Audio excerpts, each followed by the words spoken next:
Hi, everybody, and thank you very much for joining us on the third podcast for our Editor's Choice. This podcast today relates to the issue 51.6, and the issue is concerned with looking at different elements of child welfare policy and practice, in particular looking at the roles of families, safeguarding, and how social work is responding to some of those challenges. I'm joined today by Professor Rick Hood, who has contributed to this issue with his paper titled Beyond the Toxic Trio, Exploring Demand Typologies in Children's Social Care.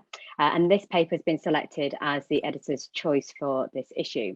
So today I'm going to be speaking to Rick about the paper, looking at the background to it and some of the key findings and what he thinks this means for social research, social work research and policy and practice. So hi Rick, thanks for joining us. Hello Hannah, and thanks for the invitation and the opportunity to talk about this paper. I'm really glad it's coming out soon. Yeah. And in a month. And so just to give a bit of background about the project and what the paper's about. So the research that led to the paper was a 2-year study of children's social care in 6 local authorities, all of them in London and South East England, that was trying to find out how welfare inequality emerged from the context of the organisation and delivery of services. And as part of that, we wanted to understand a bit more about demand for services. And so although the title of the paper says, this uses this term, the toxic trio, but we didn't actually set out to investigate the toxic trio. It was something that came out of the findings when we investigated more closely the reasons why children are referred to services and the needs that are assessed by social workers when an assessment is carried out. So we were interested in that anyway because we wanted to follow children's pathways through the system and identify where welfare inequalities were most concentrated. So by welfare inequalities, I mean the disproportional rates of intervention for certain groups of children, for example, children that are from more deprived backgrounds. Now, when I use the term toxic trio, it's probably worth defining it. It's a term that probably has been coined in the last 10 or 15 years to describe a combination of risk factors for child maltreatment, those being domestic abuse, mental health, mental illness, and parental alcohol or substance misuse. And it's become a shorthand term that's very common in practice and policy, very influential in English or UK child protection processes, and also being used internationally as well. And during the course of the paper, we become quite critical of the evidence base behind that term. Yeah, so, sorry, I was going to say, I'm sure that most of our readers have kind of heard of this term. As you say, it's really become kind of very popular in the last few years to describe what are seen as some of the main risk factors. But as you've said, you've become quite critical of this term, actually, because I think your paper suggests that actually there's a very narrow focus and perhaps, there's been to some extent, people have been blindsided by looking at these 3 particular issues at the expense of actually looking at some of the broader contextual fit factors in these child protection cases. Absolutely, and what surprised us, after we completed the analysis, and we look as researchers always do for people that have done similar things, and actually found there wasn't there wasn't any research that had actually looked at the administrative data on factors of assessment to find out whether the toxic trio was a thing. Mm-hmm. The term actually came out of analysis of serious case reviews, which are those, frankly, very rare events when tragically a child dies or suffers serious injury as a result of abuse or neglect. But of course, the huge majority of children who involve with children's social care services they have lots of problems and they may receive interventions. But actually, the majority of children who are referred don't even get that far. They don't even receive service. So our study was able to look more broadly, really, at the reasons why children come in and what happens after they get an assessment. So we wanted to understand demand. Just by way of context, when social workers carry out an assessment, they obviously, that's the narrative, that's a written assessment. But at the same time, they record on a database. It's like a checkbox, really. They record which are the main needs that they've identified, and there's about 40 of those. So if you go on the DFE website and you look at their annual report on the characteristics of children in need, you'll see a breakdown of which are the most common factors of assessment that social workers have recorded. And you do tend to see quite high proportions of those 3 factors I just mentioned. What we don't know, or what we didn't know until we did this research, was how often they occur in combination with each other, which is the basis of the toxic trio terminology, really. We were interested, therefore, in having a simple way of summarising those 40 factors as an assessment, so that we could break down demand into a smaller number of categories. So we work with, as I said, data from 6 local authorities. All of the assessments that were carried out for children between 2014 and 2018. So that's about 115,000 episodes. And we linked information about the services received by children to the characteristics of those children, like their gender, their age, their ethnicity, and the neighbourhood deprivation of where they lived. And then the analysis we did was something called latent class analysis, which is a statistical technique designed to identify underlying, hidden variables that underpin the things that you can measure, basically. So the idea was that this analysis would identify the probabilities of different factors occurring together and group them. And the great thing about this analysis is that the categories are exclusive. So a child that has an assessment can only belong to one category. They don't overlap. And that means if you can get a consistent picture of demand, across years and across local authorities, you can achieve a breakdown of demand that is fairly predictable. So you can say across these years and these local authorities, this is predictably the kinds of needs that children came in with.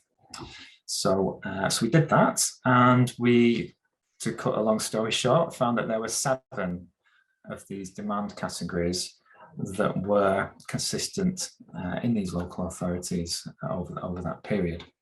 And so the findings concentrate on explaining what these categories are. And it was in the process of looking at these that we realized that what we found did challenge the idea of this prevalence of toxic trio in children who receive children's social care services. Okay, so what did you find with the key, you said the 7 there. So could you briefly just explain what those 7 were and whether there were any that were more or less, important in the findings? Absolutely.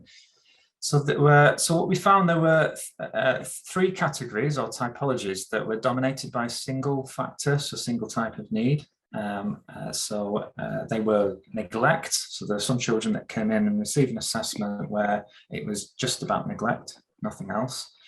Similarly, there were assessments that are done where the only factor identified was domestic violence. And then there was also a physical abuse category. And together, these 3 categories that are about a single factor accounted for just over 40% of all episodes. And then there were, so just over half of the demand that you're seeing at the assessment stage consists of multiple factors. So these are children where the probability is there's more than one need that's being assessed at that point in time. So one of these is, it's quite difficult. Once they start getting more numerous, the factors, it's a bit open to interpretation how you label them. So there was one group. There's one group that we called beyond parental control / highly vulnerable, and this was, you know, as you might expect when you hear what the needs are, more for older children and adolescents, and this is when social workers were identifying things like socially unacceptable behaviour, whether there were concerns about the child's own mental health, the risk of sexual abuse and sexual exploitation, as well as the child's own drug use and the risk of self-harm. So there are a number of things going on there that would make you very worried about that child's welfare, but where the risk factors seem to be more to do with the child themselves rather than with parental risk factors. Another distinct category was a combination of mental concerns about mental health, either the parent or the child, and disability, particularly learning disability. So obviously they are two different things, but they seem to be often coexisting in some of the assessments that were carried out. So there were two multiple factor categories. And then the final two are probably the most relevant to this idea of the toxic trio, because this is what we eventually labelled complex needs or multiple complex needs. There was just no other way of describing it. And so these were where there was a high probability of numerous risk factors coexisting. So the first complex needs category, complex needs 1, is the most numerous, most common of all the categories. It's found in just over a quarter of all episodes, and this was where you start to see the probability of domestic violence co-occurring with parental mental health or parental alcohol misuse. Much more likely that 2 of those co-occur than 3 in this one. And the important thing to note about this one is that, again, over half of children that were assessed in this category did not receive statutory service. So they were assessed as not being in need. Interesting. And then the final category is the most serious and also the most rare. So it's on average 3% of all episodes. And this is what we call complex needs 2, where you've got a much higher probability of those risk factors such as domestic abuse and parental substance misuse co-occurring, together with other things, including neglect, emotional abuse, physical abuse, parental drug misuse. So out of all the categories, this was the one that most closely corresponded to what you might conventionally think about in terms of toxic trio. And most of these children, not surprisingly, did receive the service. But again, not even half went on to a child protection plan. So it's not the case that these were children that were automatically kind of being escalated to the highest level of intervention. But out of all the categories, these are the ones that were most likely to go through to child protection or to result in an admission to care. So, so the headlines here, I suppose, at this point for us were that we were able to identify consistent categories of demand in a way that hadn't been done before. We were identifying complex needs categories that were more likely to result in an intervention being provided. But when you actually looked at the pathways and the characteristics of children, they weren't exactly what we were expecting either. And we were particularly struck by this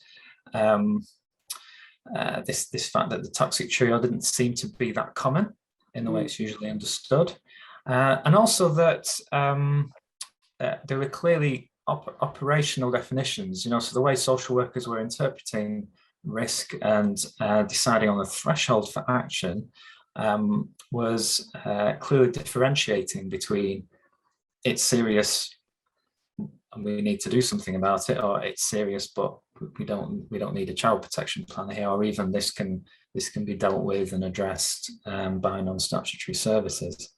So it did make us very interested in, well, how are these operational decisions being made, if you like. Mm-hmm.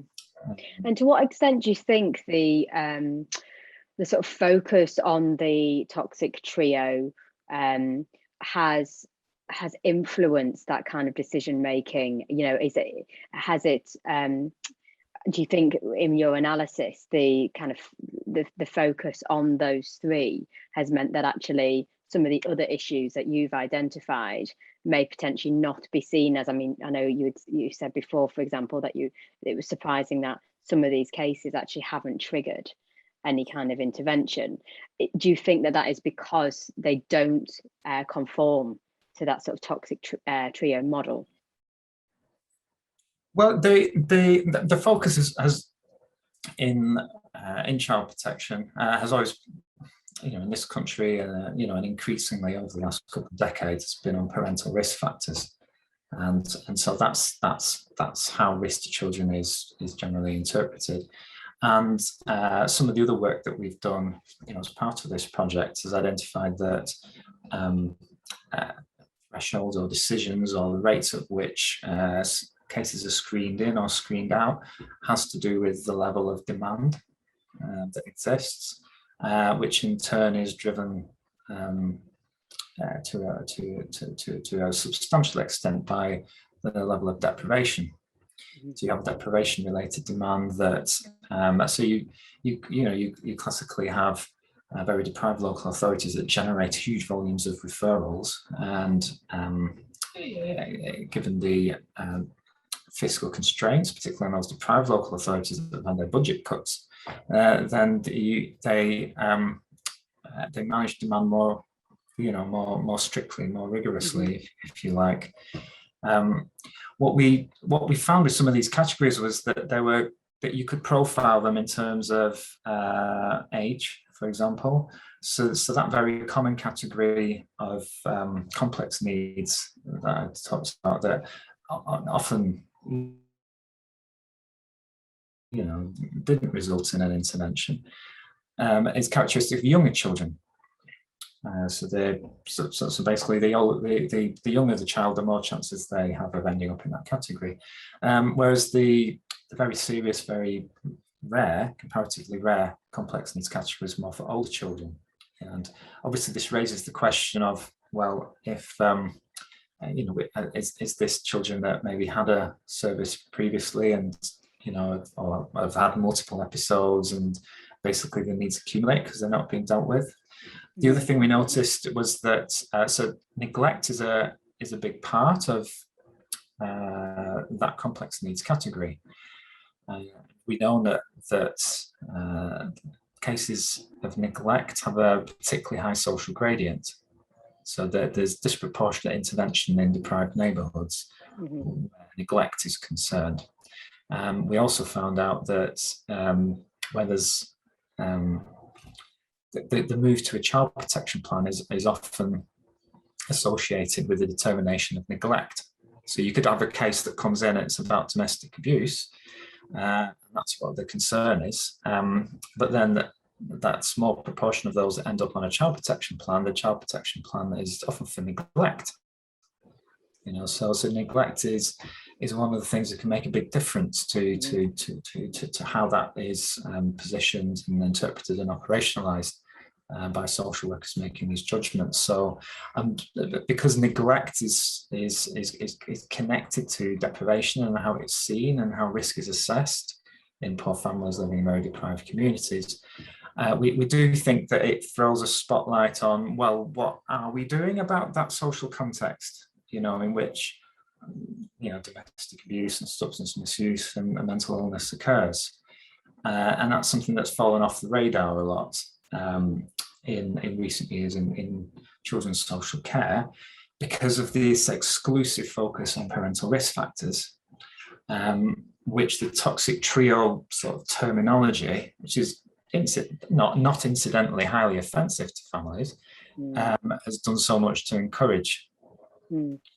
Yes, yeah, it's very much based on that kind of sort of narrow individual level, kind of scrutiny, isn't it, of contextual factors, and it doesn't take into consideration those sort of macro structural issues, some of which you've clearly identified in your work. Okay, so what does all of this mean then in terms of what are the gaps, what do we not know, and what kind of issues might we need to explore further in terms of research, but also for practice for our social work practitioners, and perhaps policymakers? What do you think are the next steps?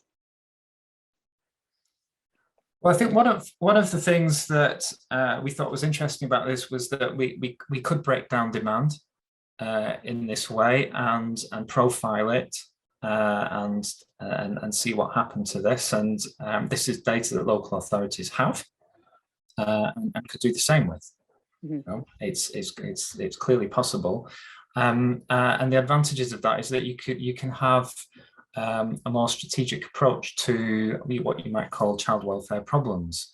So, for example, because local authorities get a lot of police notifications about domestic incidents of domestic violence where there's a child in the home, and these get referred in, and a lot of them nothing gets done with, if you like, and that corresponds quite clearly to what you see in our analysis about that single factor domestic abuse.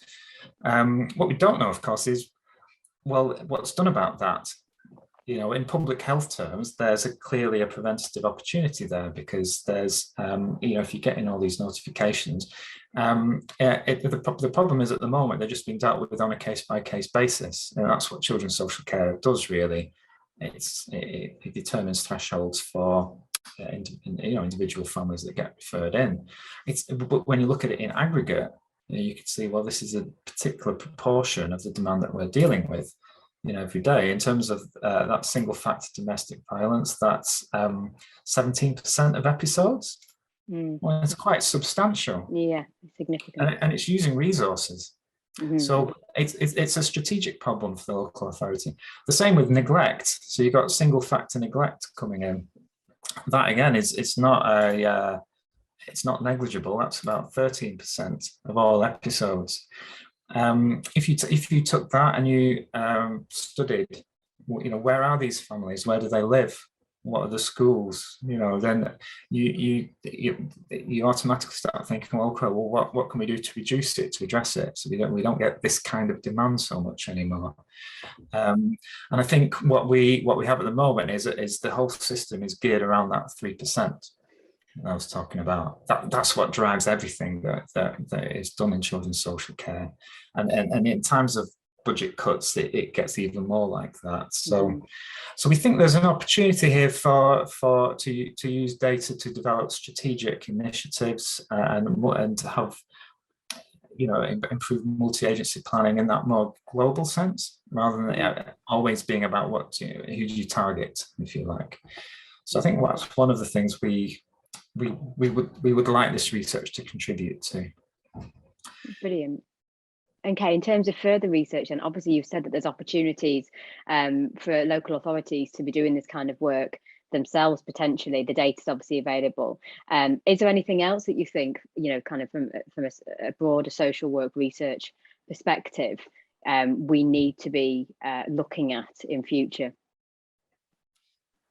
Yes, I think one of the problems, and this was obviously pointed out to us in the reviews for the paper, is that some of the definitions that we rely on these administrative data sets aren't very good. So if you take mental health, for example, that's just the social worker is concerned about mental health, and then they tick that box. I mean, it's not very precise, is it? So there's a need somehow to take advantage of the knowledge that social workers have about these issues and about the communities in which they work, and somehow, when we try to do this in the wider project a little bit, is to try and marry the quantitative analysis with the in-depth knowledge that people in their communities have, and groups and so on. So I think there's a need for that. There's a need to have better data on socioeconomic circumstances of families, because we were relying on neighbourhood deprivation, which it's kind of like it's not a proxy and it is a proxy at the same time. Yeah. It's an indicator, isn't it, that's used, but it's not. It doesn't tell us a lot. It's not nuanced. Absolutely, and children's social care services don't collect that data. We know nothing about parents' household income and things like this, which really hold us back, I think. And there's much more work needs to be done on disentangling the disproportionality that exists between different ethnic groups and Black children and some sort of white children that are not white. But there is a lot of very fine-grained analysis that can't be done at the moment into which groups kind of don't get very good service from children's social care or get a disproportionately heavy-handed treatment and so on. And that is an important part, I think, of working with communities in order to prevent and avoid some of these problems. So there are lots of, I think, really good research being done to try and get at that. And we say there's a limit to what we could do, and this it would help if other people could take that further. Yeah, absolutely. As you've said, and I think as is the case so often, it's about joining those dots, isn't it? And actually, the quantitative data can provide some information, but it can give a bigger picture, of what's going on.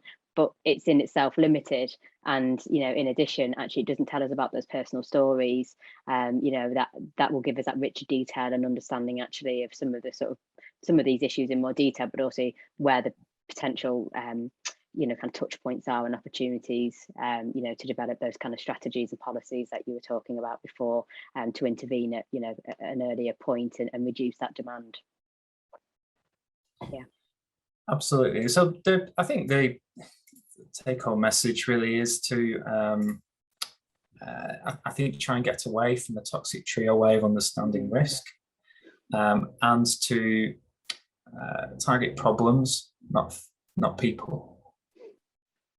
Well, I think that summed it up wonderfully. So thank you very much for joining us and talking today about your paper, which has been selected as the editor's choice for this issue. And we wish you best of luck with continuing this research. It doesn't sound like a small challenge. So yes, thank you very much. I think our readers will be really interested in what this might mean for their own research and practice. Thank you. Thank you very much. Thanks.